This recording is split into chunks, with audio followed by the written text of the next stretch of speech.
Well, welcome and good evening, you wonderful dice of all alignments.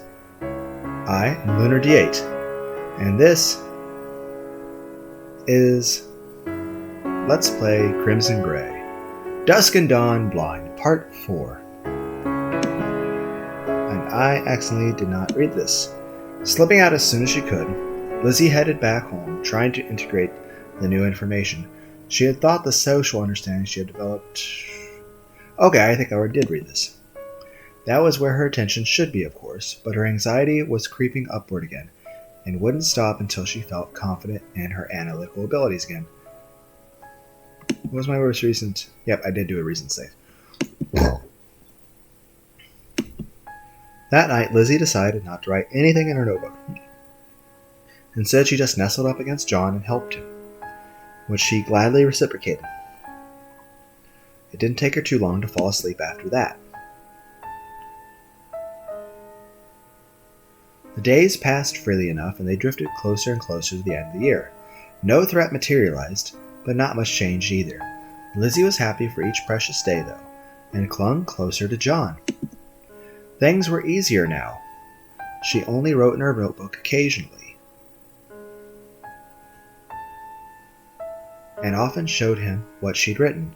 Classes remained tolerable, and she didn't have any problems with obnoxious classmates or other people. Despite all the attention surrounding the speeches and the potential overhaul of the FDCA, everything just stalled in committees, and Aaron and a few others kept campaigning, but interest overall died down. There had been little tension surrounding Aaron and his group, with John wanting to be involved more. Though Lizzie tried herself to hide her anxieties, he still noticed that she was uncomfortable when they were around others. And so, wonderful person that he is, he was willing to withdraw. So, they spent much of their time together, which was bliss. It could work that way forever, couldn't it? John was an introvert anyway, and she could provide everything he might possibly need. That would be ideal, but Lizzie wasn't certain. It was unfortunately impossible for them to be together every second of every day, and despite her best efforts, she was not perfect. Maybe it would be better to develop some kind of secondary defenses, but that would mean giving him up to others temporarily and other unacceptable risks. Lizzie pondered everything as she chopped up the vegetables for that day's meal, enjoying the knife work while she thought. John was casually reading on the couch and smiled when he felt her gaze. This was bliss. Unfortunately, a moment later, someone pounded on the door. Yo, I won't interrupt you lovebirds, but you want to turn on the news. If he had said that, it must be something significant. Lizzie wasn't exactly sure what he had said, but John had spoken to Aaron about needing more private space. Covering for her, of course, which was wonderful, though Lizzie felt uncomfortable about the whole thing. John had managed to set everything up smoothly. Aaron was already moving on, leaving them to glance at one another. After a pause, John got up and flipped the channels until he got to the one he wanted. Well, the music makes me think maybe I need to do a save. How would you guys feel if you had spider sense? Your power just like, all of a sudden, music changed. You're like, wait a second. Why is there suddenly boss music? Oh crap! What? I don't see the boss! I think that was an interesting joke I heard once. Anxiety is when you hear boss music, but you can't find the boss. You're like, what's happening?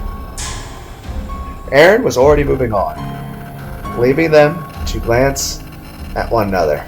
After a pause, John got up and flipped through the channels until he got the one they wanted. Worst rampages in American history. We have just received a report that one of the students is in critical care has unfortunately passed away, bringing total to 11 dead and 2 wounded. Lizzie moved to the couch beside John in a flash, eyes fixed on the television even though she wasn't completely certain why. The news was filled with reports of murders, of course, but the ratio immediately caught her attention. John glanced over her with a thoughtful look. Why would Aaron call us about this in particular? The fact of the incident was still coming up. One of the most basic facts must have been relevant. That's a good point, maybe. It's scrolling at the bottom now. I recognize the name. It's a town with a major Koitek factory, just like their hometown. He didn't need to say, distracted by the exact words, reports of violence. Lizzie had not noticed that fact. She did know the name in any case. It made her heart warm to think that the two of them complemented one another, but she was still in a state of rigid alertness. With the flowing updates this news program was bringing on guests, there was a Koitek representative, which was incredibly suspicious even though he was only making a statement of condolences. After that, an academic was brought on. He was introduced as an expert on violent killings, which immediately attracted her interest. After pointless introductory questions, things got more interesting. Until the police decide to release direct evidence, is there anything else we can do to determine about the crime? What's notable is how few were injured compared to those killed. Regardless of the weapon used, that's an unusual statistic. And what does that tell us? It might indicate that it was a crime of passion, and that the individuals killed were targeted specifically, not randomly, even though those hospitalized were severely injured after all. But what could cause a student to go on such a rampage? Well, emotions are always strong in high school. No, that wasn't right. The death and injury ratio had caught her attention as well. But the expert identified it too. But he was wrong about that. Lizzie didn't want to jump to conclusions, but this is horrible. But do you think it could? Breaking news. The police have released video footage captured during the tragedy to the media. Children and sensitive viewers may not wish to watch the following clip. Neither of them blinked. The news switched to grainy footage from a security camera on an empty hallway for a few moments still. Then a student began crawling across the floor, leaving a trail of blood, broken arm, cut to the intestines, designed to cause pain instead of death. She couldn't see the student's eyes, but she was sure there was animal fear in them. He was panicking, just trying to get away. A girl appeared on camera. She moved casually but surprisingly fast, swinging a baseball bat idly in one hand. The student gave a mangled squawk and tried to crawl faster. It didn't matter. The girl lunged forward and brought the bat down onto his head. Though the blow was pixelated, Lizzie could practically see the spray of blood.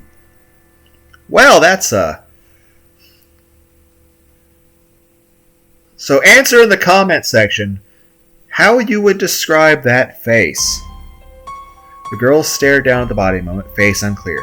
Then she finally looked up. A mad grin on her face. With a peal of laughter, she lunged away, vanishing from the screen. For a few seconds, footage was only the corpse set to the sound of laughter. Then it cut out abruptly. Only then did Lizzie realize that she had her knife in her hand. She had a strong instinct to shield John, defend him from the girl. She managed to restrain herself and set the knife aside, a few inches out of reach. You okay, Lizzie? I will be fine, but we need to keep watching. Reflecting on her actions, Lizzie scooted up to John and focused on the broadcast.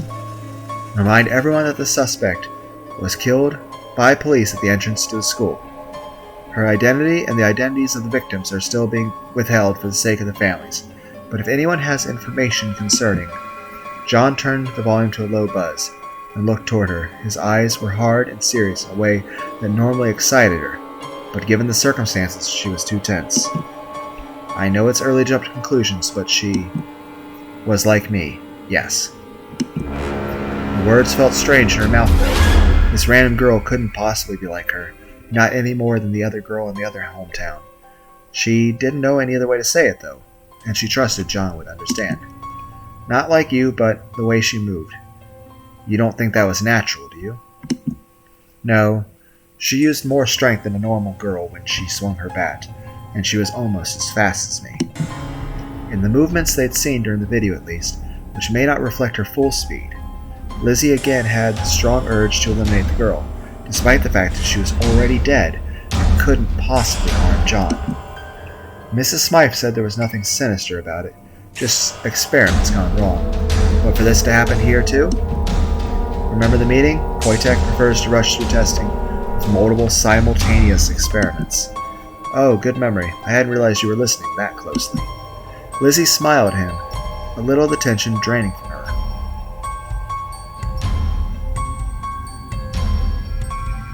Yes, she was still beside her John. There was no threat, she needed to quiet her instincts. That didn't mean they were safe from it. There could be much more broader threats due to the changes that would happen. She was certain she knew much of the information that would come out about the incident, but after that, it looked like John's thoughts had gone in a similar direction, judging by his frown. Do you think this will be the end for Koitek? Will this be what they need to bring reform? I don't think this will change anything. She was surprised by John's bleak tone, but when she looked over to him, she saw that his eyes were calm, though sometimes he became too depressed and saw the world as darker than it really was. And other times his vision seemed clearer than many others. We know what really happened, but will the public make the connection? It looks like Koitek is already on top of things. They might even use this as an argument for why their drugs are needed more to stop murderers like this. Oh, you might be right, but you saw the image when she looked at the camera. That's going to be all over the news, I guarantee it. She'll become the new face of any social problem people want to blame on younger generations. Maybe things will take a positive turn from there, but I doubt it. Oh, John, I hope it doesn't go that way, but I'm inclined to believe you. They leaned against each other for a while, John touching his face to her hair, and breathing in slowly. They sat there together for a while, watching as the news continued. Meaningful information was coming slower now, but that didn't stop the broadcast from trying to stretch things, and since new information did come out occasionally, she felt like she needed to keep watching. As she calmed down, Lizzie was able to admit that any real threat would likely be slower and social. Her calm also let her notice John's mood more precisely. The news was hitting him hard. He was always more prone to sadness, and no doubt his thoughts were drifting in a very unpleasant direction. Lizzie pulled him closer to her and wrapped her arms around his head, holding him close. You don't have to worry, John. I'll protect you. We can get through whatever happens together. I know, you're right, but it feels easier to believe that here with you. He relaxed against her and Lizzie's heart sank. That might be some shadows in his own mind that he needed to deal with, but every moment she could hold him up was a glorious one. She kept holding him, toying with his hair gently. They stayed together for a while longer, but it seemed that the broadcast had even less new information now. Despite all the emotion, Lizzie found herself strangely blank. She wasn't sure she wanted to forget this had happened or take precautions. And unfortunately, it seemed that John was similarly uncertain, glancing to her just then. So, what do you want to do now? Possibly save anytime you ask me a question. Forget about it for now. Search for more information. Train to prepare for arrival. Let's try training. There might be others. Lizzie picked up her knife and gripped it tightly, considering getting up and going for her axe. I need to be ready. Lizzie, slow down and think about this. We're nowhere near anywhere and something like this has happened. No, John. What this shows is that we don't know how many of them there are, and that they could be anywhere. And if any of them see you, they'll try to steal you. I can't let that happen. I need to be ready. John seemed saddened, but he didn't stop her. Though Lizzie didn't want to cause him any sadness, she knew that he would understand. This was just for protection over it all. She got her axe and began swinging it experimentally. It wasn't quite the same as it had once been. There was a flicker of slowness from all the happiness in her life. She needed to regain that speed without losing any of the happiness. Practicing with her axe made her feel much better. Lizzie finished practicing and returned it to its place. Carefully.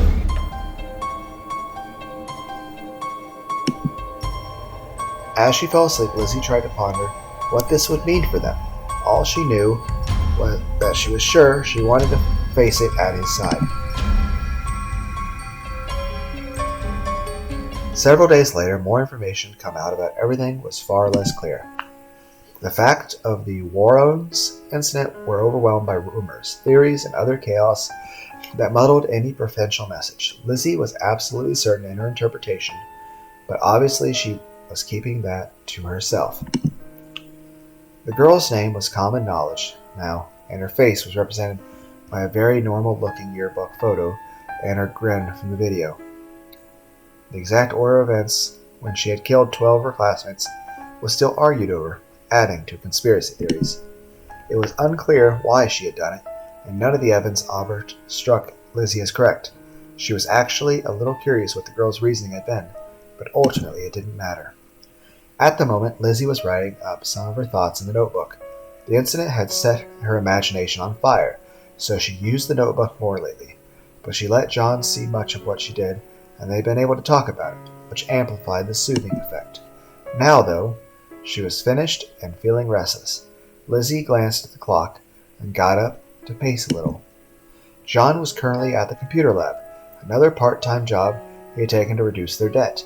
This one was also usually easy, he said, but tonight allegedly he was going to be playing some games with some other people, including Arian, which made her a little uncomfortable. She knew it was irrational, but she hadn't pushed too hard. But John knew she didn't like it. He promised that soon he'd start withdrawing a little more to spend time with her, but hadn't specified exactly when. Lizzie decided that it was time to go visit him, not just to check on him, but because she might as well see what everyone was interested in. Games didn't particularly interest her, and John hadn't played many because they were expensive. But there was a group on campus setting up something called a LAN party, or a local area network. Yeah, this would be 1992/1993. Actually, possibly going to 1994 at this point. So, the internet's not really a thing, but you can connect other consoles to each other. That being said, even at that point, LAN really wasn't popular. I think it was early 2000s that local area networks really were an issue. But then by the 2010s, there was no need for them anymore because the internet was much better. She made her way across campus at speed toward the lab. She was anxious, no point denying that, but it was a low-level anxiety she could swallow without doing any harm. The other thing is, in 1994, you wouldn't quite be in the PS2 era yet. You'd be... hell, I'm not even sure if I don't even think the PlayStation would have been out yet. I think the PlayStation wasn't out for like another year or two. So technically, N64s and Sega Genesis should, and possibly Dreamcast, should be the most advanced console at that time. I might be wrong. PlayStation at most. PS2 definitely wouldn't exist yet. Neither would Xbox. And neither would the GameCube. So, most advanced stuff you could have would be like a Sega Dreamcast, Sega Saturn, N64, PlayStation 1.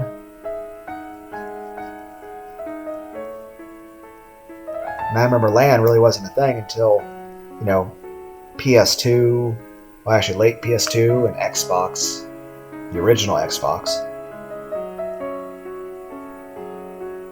She was anxious, no point denying that, but it was a low-level anxiety she could swallow without doing any harm. Inside she found little different things than what expected. Each person had a separate computer. Maybe she had been thinking of consoles.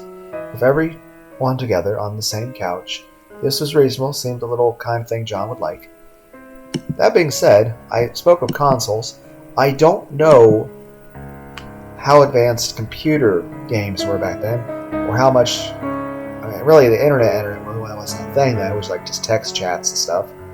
But connecting computers to each other, I think LAN would have been first on computers. But it would have to be around other people. Inside she found things a little different. Though almost everyone was utterly fixated on the screen, John looked up and smiled at her. She immediately moved to stand beside him, one hand on his shoulder. The screen seemed to be from the point of view of someone running through corridors carrying a gun, so an FPS game. 1993, probably be like Rainbow Six. It's the main FPS game I think of from that time. There were other numbers, presumably statistics related to the game. So, this is the game? Yeah, it's fun playing over LAN, but I doubt I'd play it too often. Yeah, that's just how he looks now. That's normal, right? I mean, there are a lot of important causes in the world, but you can't be focused all the time or you'll just end up useless, Lizzie could be focused all the time, or at least she should be, but she nodded. It was true for John, at least, and one of the ways she needed to protect him. Sorry if I'm distracted after the match. We cut off as someone appeared behind around the corner on the screen, abruptly moving his mouse and hitting the keys much faster. Lizzie found herself briefly concerned for his avatar, but fortunately, it was the other player who collapsed. The little human image spurting blood. Hee hee, that's not very realistic. That prompted a strange eyebrow from Aaron. Well, it is a game. So the winner is the person who kills the most people? More or less, the timer is. Whoa, Well, that's actually very wholesome right here.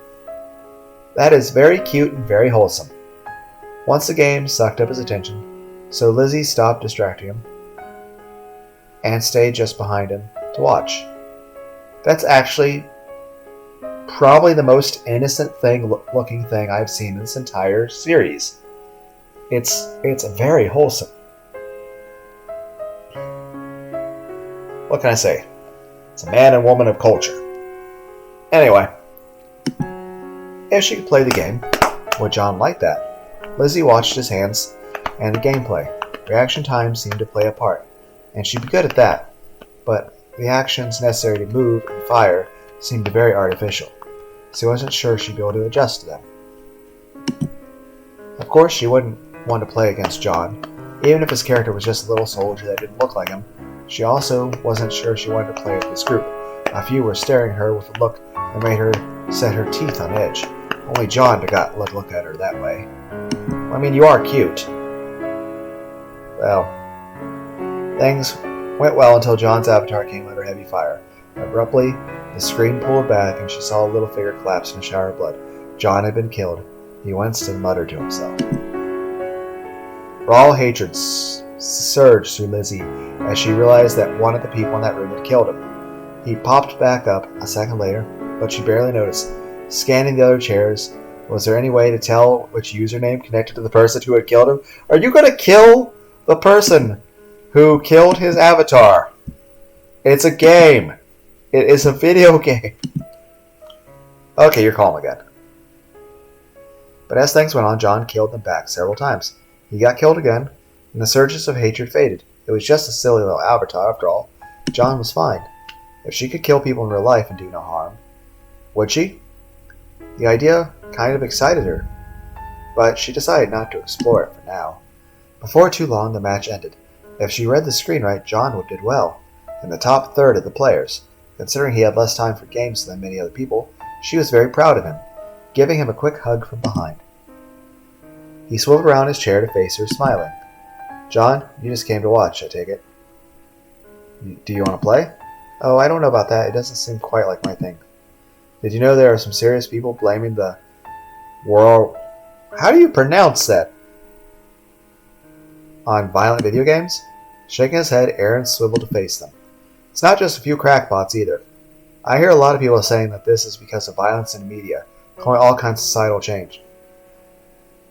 I think it was either Socrates or Aristotle that, granted, this is way before video games, this is like 3,000 plus years ago, but the Greek philosophers, a lot of them were like Socrates, Aristotle, Plato, were the opinion that, granted, nothing close to a video game existed, but they felt that a cathartic release of emotion by doing something violent to something that is inanimate would help to maintain a peaceful state of mind.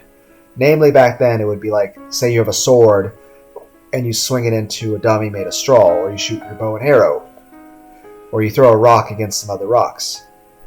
Honestly, by that logic, most philosophers would argue that violent video games actually help to make people less violent.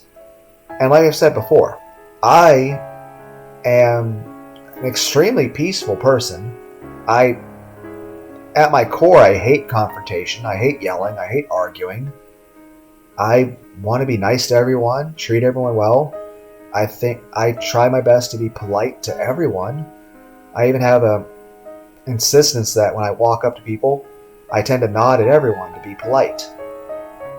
It's just, I tend to be overly polite to people. I don't like being rude, and I don't like confrontation.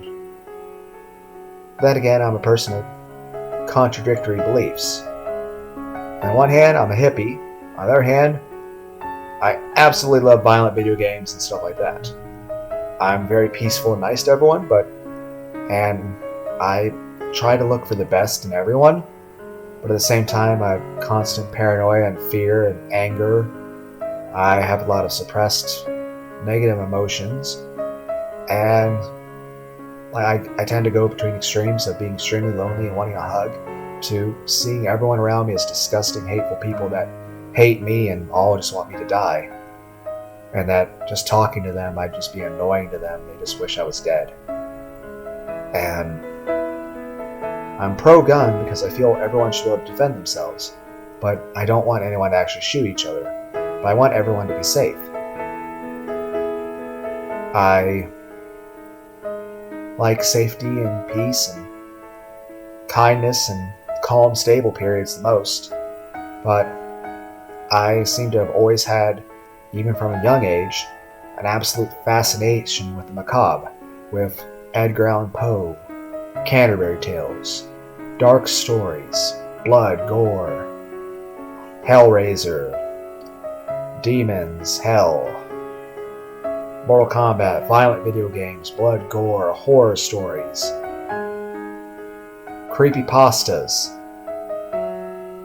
The more messed up, the more deranged, the more psychotic stories.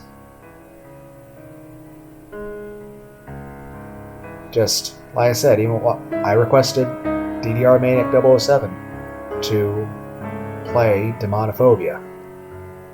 I was surprised when YouTube cracked down on him so hard, since YouTube was much more lenient about things way back then. I felt really bad about it. I know I've said in another video, but DDR Maniac 007, if you ever listen to any of these videos, know that by then, I went by Night Moon 11. Just know, I appreciated you playing that, and I enjoyed your commentary, and your friend who voiced Reese. It made me feel calmer. Granted, I know it's a video game about most violent dismemberment, deaths, and murder and psychological torture, but it just felt normal. And I tend to always, even when I had friends, I felt isolated. And now, even more so than ever. But know this, DDR Maniac. Your voice was very calming to listen to. And when I listened to your Let's Plays, I felt almost like I was sitting there with you and your friend. That we were hanging out as friends all together. Listening to your commentary and your reactions helped me to get through bad things in life.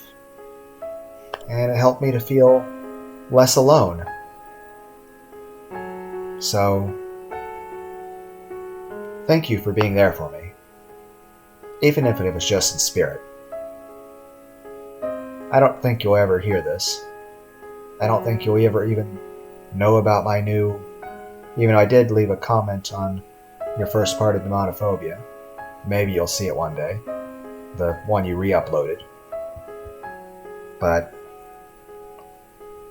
I don't know, you may have gone away from the world for a while like I did as well. But know that I appreciate the videos you made. And whatever you're doing in life, I hope you're doing okay. And I hope you're happy. And I appreciate it. Even if it was, through texts and a comment of YouTube. I'm glad at least on some level we could be friends. Even though I probably made your life a little less happy due to the content of the game. It was still very nice to spend time with you, even in such a disjointed way. So, I should get back to my own video. But yeah, if you ever do hear this, you and the others who ever took any of my requests, like Zeta Plays, and Sir Eldrick IV, and Sakana 13, and other people, just know, and I've watched lots of Let's Players that, never even knew me even the tiniest bit, even as a comment, but I appreciated it. I don't know, I never understood the idea of people watching other players playing video games because they're professionals. Like, that's the response a lot of people get when like, why you watch Let's Plays? Because, I'm watching these people because they're professionals, because they're better at it. I'm not watching other people play a game because they're professionals or because they're better at it. I'm watching it because I'm lonely. And because sometimes, even then, I was in very bad depression. And a lot of times, either were no people around and I was all alone. I mean, a lot of times I would have a choice to play video games, and I would do that. But if there was an option to be around people, I would do that. Even if I was nervous and anxious, I wanted to be around other people, to have friends. But a lot of times everyone else was busy or made an excuse or just drifted away or just didn't want to be my friend anymore. A lot of times they felt that I was just too boring to be around, that I was always too nice and calm all the time. Even though that's not really how I felt most of the time. Even back then, it was just a constant feeling of wanting to kill myself or feeling like everyone was going to try to kill me. Granted, there was lots of situations where people did bad things to me, but that wasn't absolutely everyone. But you learn to expect it and look for it. But through the Let's Play series, I was able to,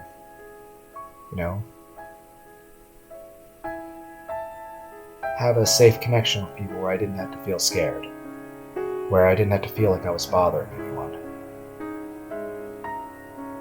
So, at most, my connection to humanity was listening to the ramblings of other people talking to other people. And even now I'm making ramblings of my own, which I greatly enjoy making these videos. This is the most I've talked in a long time. Aside from training people or exchanging pleasantries with people in public to maintain the proper social hierarchy and, to keep people calm, I tend to be alone all the time. Hell, there were some days I'd probably spend 6 to 8 hours straight just talking to a wall, or stuffed animals, or to inanimate objects, or to pictures. I know when my son first stopped living here, there were days that I just spent maybe close to 12 hours sitting in his room, talking to his stuffed animals and crying.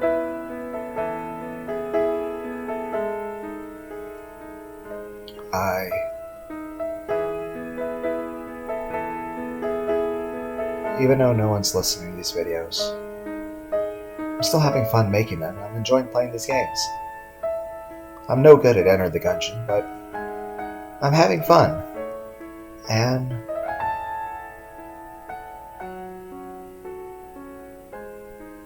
at least right now me and John are hanging out, so that's cool.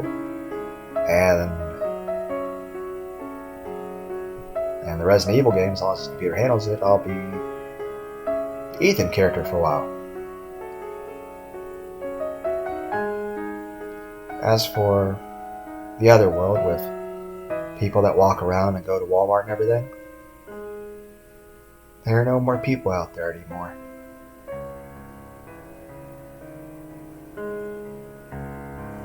I should get back to reading. I keep saying I'm gonna stop rambling on.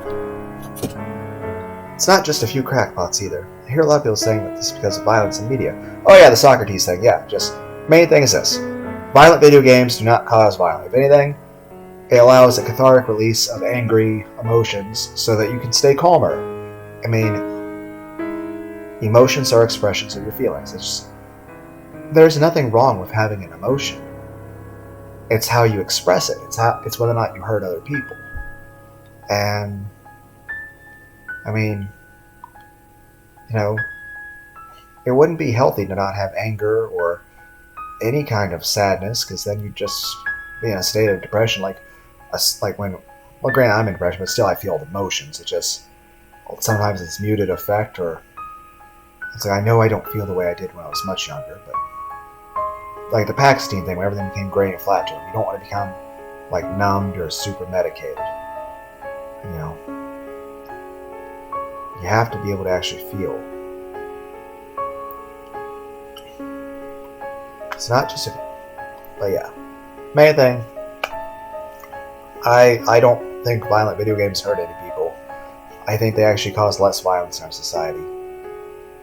I think the whole increased violence in society is just there's more of us, and well, society's just more pressure on people lately, I think.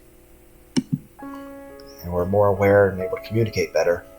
So violent incidents around the world that we normally would never even hear about, we know about instantly. I think there were always so many violent incidents. It's just we didn't have the internet or television or news reports to tell us about them. I don't think you're going to overthrow the status quo of a revolution, Aaron, but obviously I agree all that campaigning against violent video games is misplaced. I don't know, man. I think we're past the point of incremental change to accomplish anything. You saw how pharmaceuticals just spun the incident to give them even more power, but it was a Koitek town. Who knows how drugs might have made the situation worse. The two of them went back and forth, arguing mildly. It interested Lizzie a little, but was more abstract than she preferred. She drew up a chair and got involved to prevent some of the unpleasant people from coming closer to try to talk to her. It seemed they were taking a break between matches, several people taking the time to go to the bathroom or get snacks. For the most part, it seemed like a decent group, so Lizzie didn't mind John spending time with them. The break didn't last long, not nearly enough for John and Aaron to resolve their disagreement. John glanced to her, and when Lizzie smiled encouragingly, he participated in the next match as well. Digital murder. Oh, we had an achievement. Okay. As she watched, Lizzie got a natural sense for the game, but that actually took her out of the experience. In the game, there was no way you could tell if someone was behind you, no sense in the environment or easy way to keep tabs on the scenario, and the blood effects really were sort of silly, not realistic at all. Yet she felt a little intrigued. John had mentioned that computer graphics were always getting better. If there was a game that looked more realistic and let her use knives instead of guns, she wondered if it could be fun for her.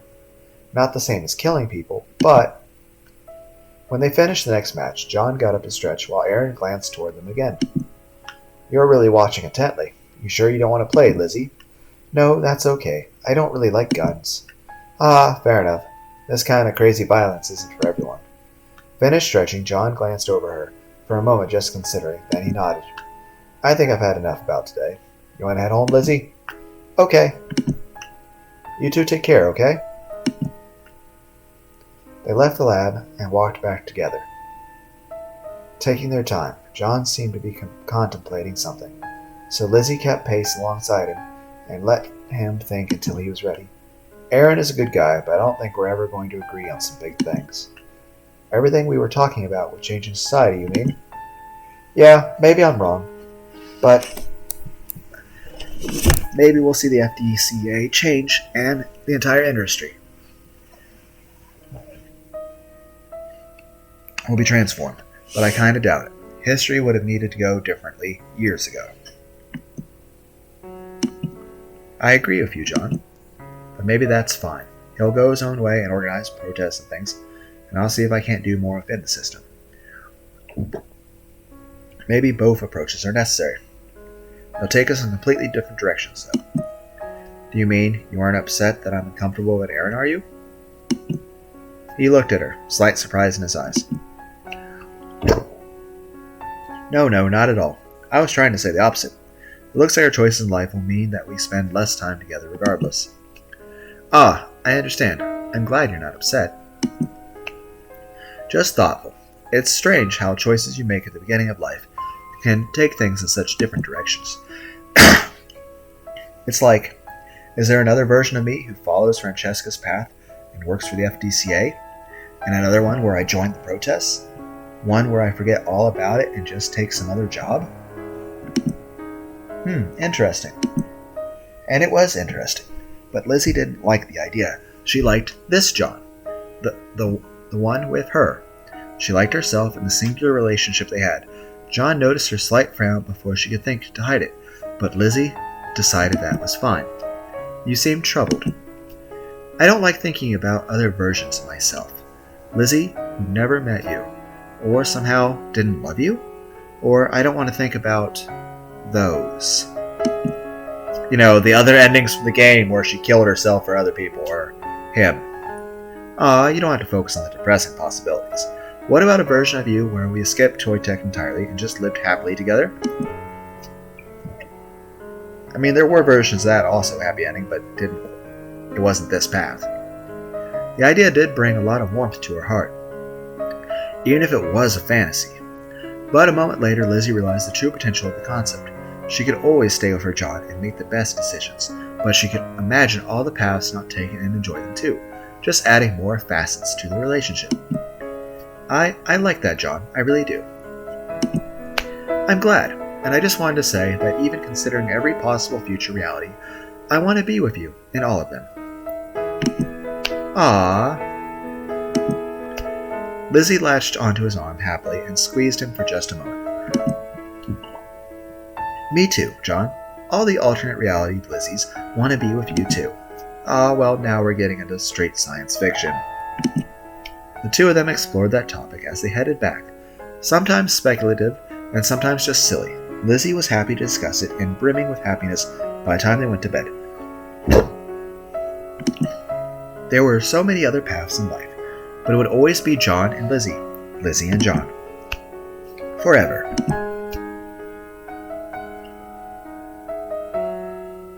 Lizzie had been having a good day until she went out to get their mail. It contained the usual financial statement for college, which normally she looked at dutifully, but didn't particularly care about. Nothing was wrong technically. Their account was in good order and all the payments were expected. What bothered her was that their debt had only changed by the usual amount. John had been working so much more.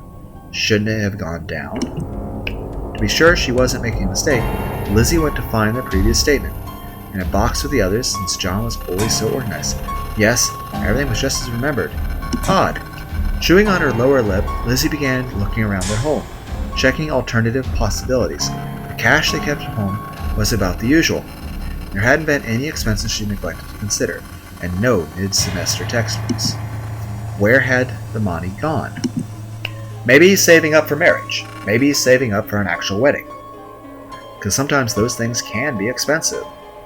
Her first thought, or maybe just to get you a present. Or he wants a PlayStation.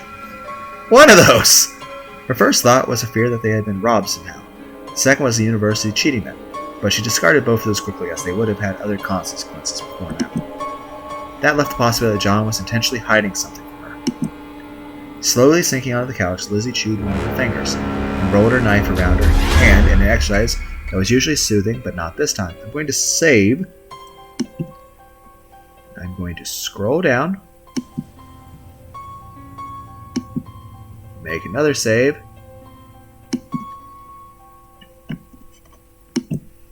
There was the possibility that he wanted to buy something for himself. He hadn't had his own computer for the game. Maybe it was that. But if that was true, why wouldn't he have mentioned it to her? Did he think that she would have ever denied him anything? He's either trying to buy her something as a surprise or save up for a wedding. It was possible that he was gathering it for some kind of emergency, or even to leave? No, surely not. She couldn't live without him, and her John would never do such a thing. But if not, why? Why? Realizing there was blood trickling down her finger, Lizzie removed it from her mouth. She paused for a moment, stilling her knife, then took a deep breath. Let it go. Confront John about it. Ask John about it. Investigate. We are just going to let it go. Deciding that her fears were less likely irrational, Lizzie set the matter aside firmly. No doubt John had a good reason, and he wouldn't have left an obvious trail if he intended anything bad. Lizzie returned her knife to its place, then carefully cleaned her finger. She couldn't risk any injury limiting her ability to protect him after all.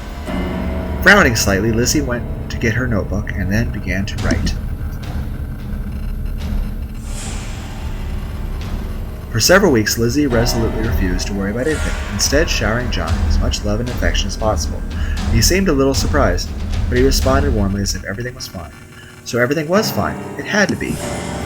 Focused on him, Lizzie paid little attention to the news. It didn't matter. All that mattered was the two of them. Until one day, when that wasn't true anymore. Lizzie was returning home when she heard voices inside. She disliked that, but it wasn't too far out of the ordinary. Speeding up to hear better, she realized that it wasn't anyone inside. It was the television. John occasionally had the news on while he worked, but it was uncommon. She most likely wouldn't even need to tell him to turn it off. So she opened the door with a smile on her face. Inside, she realized this was not a normal situation. John had a textbook on his lap, but it was forgotten as he stared at the screen. Lizzie hurried to sit beside him and figure out what was going on. Been approved for widespread use, probably about the Pakistan shit. Koitek representative said that demand is likely to outpace supply, but the corporation will increase production in an effort to provide the devices at cost to government and education. Devices? John, what's happening? Congress rushed through an act in response to the unpronounceable incident. They're blaming it all on her, saying that increased measures need to be taken to prevent such measures from Oh, they're going to have metal detectors. So Lizzie will have to go some places with no knives or axe.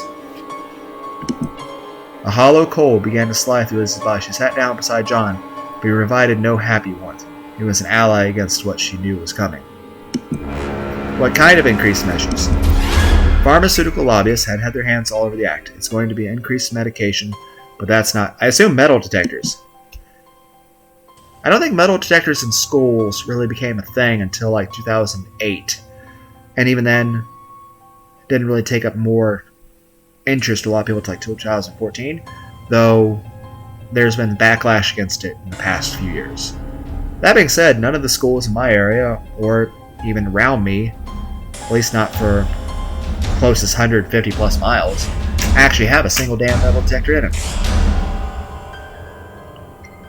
He got off as the news anchor transitioned to something else, which proved to be Francesca Kelly making a prepared statement. Though all our hearts go out to the families of those who died of the tragedy at the Worcestershire sauce incident, we must be careful not to take the wrong lessons from this terrible event. None of us will ever know what went through the killer's mind, and we still do not know all the facts surrounding the case. Furthermore, many of the suggestions show a troubling over-reliance on hormones and chemical markers, already a failing of many corporations. There is a danger of seeking simple answers instead of finding solutions that will... Her words dissolved into a meaningless hum. Lizzie knew that calm words advising caution wouldn't have any effect, not when others were panicking and demanding action. She felt slightly guilty for being suspicious of Francesca when she was on campus. What does the act actually do?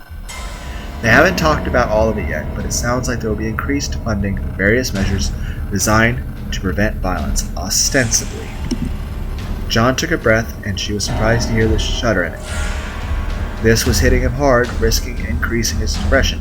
Lizzie drew him closer, stroking his hair, but she knew that it couldn't change the facts of the situation. It sounds like they're reducing the requirements to move drugs through testing, including on younger populations. Another channel had Kelsey on as a guest earlier, and she was saying it was basically the exact opposite of what she wanted from the FDCA. Is that what you were about to say earlier? No, that's not the worst part, at least not for us.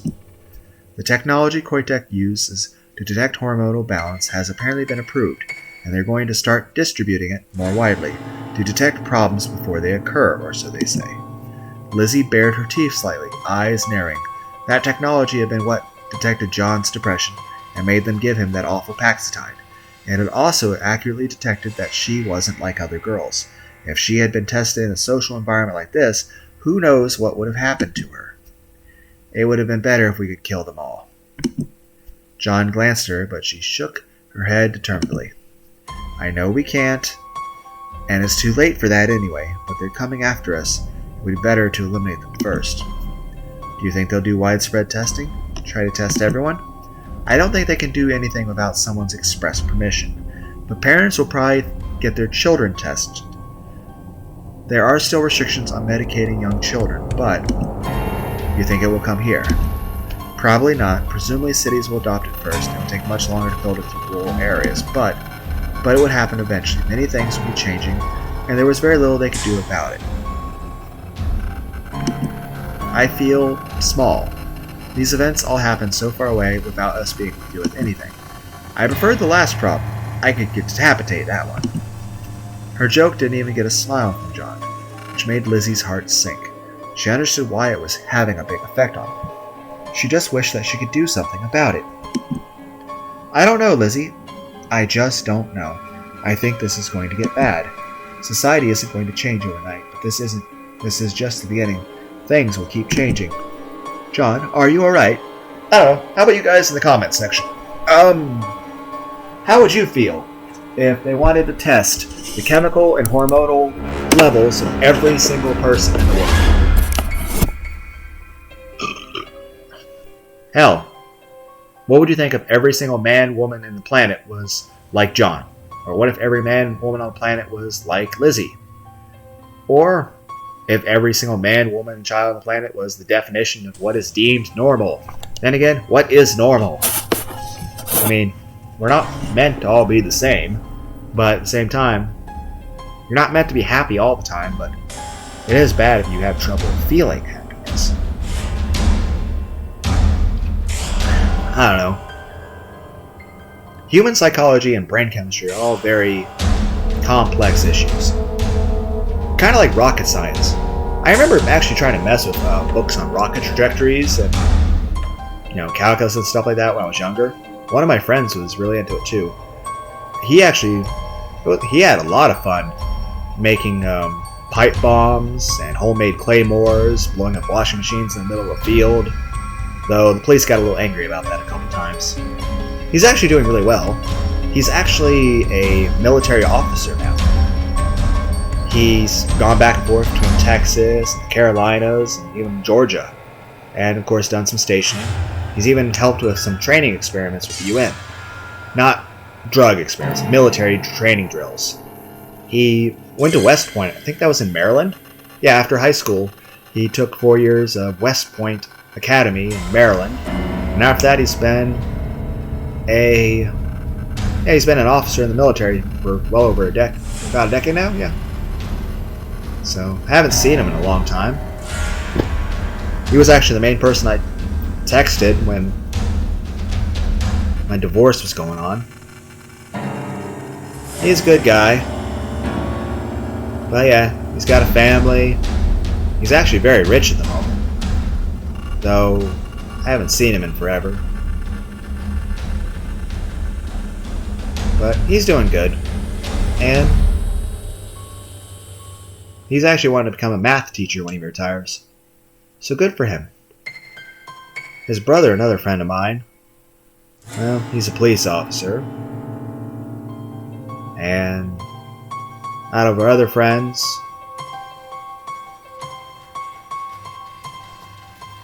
they just sort of traveled around a lot and wound up in different places. I haven't seen any of them in a very long time.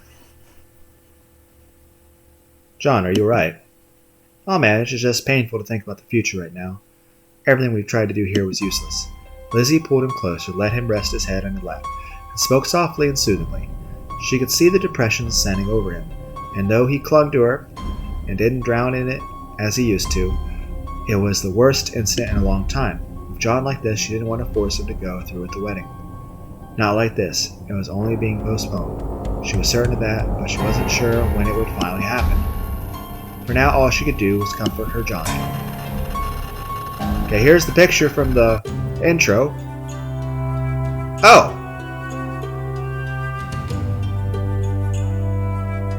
Okay. So is that an end? Okay, guys. So I'm going to end this part here.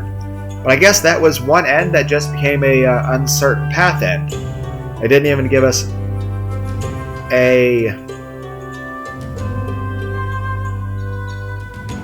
an end. It was just, uncertain path. Okay.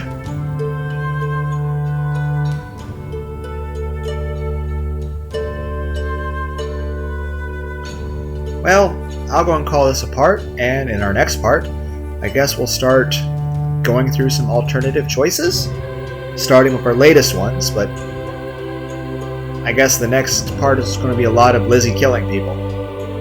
But at least this still looks fairly happy. I mean, one, she's got a super calm face right here.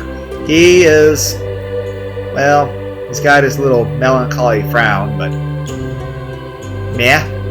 But I remember seeing, like, in the when you downloaded this game, it showed like part of it was the painting was fractured and her face was all like angry, maniacal smile. But this is actually like innocent, playful happiness. So good for her. So, but we're gonna call this apart, and I'm going to record another video. I hope everyone had a good day. Bye.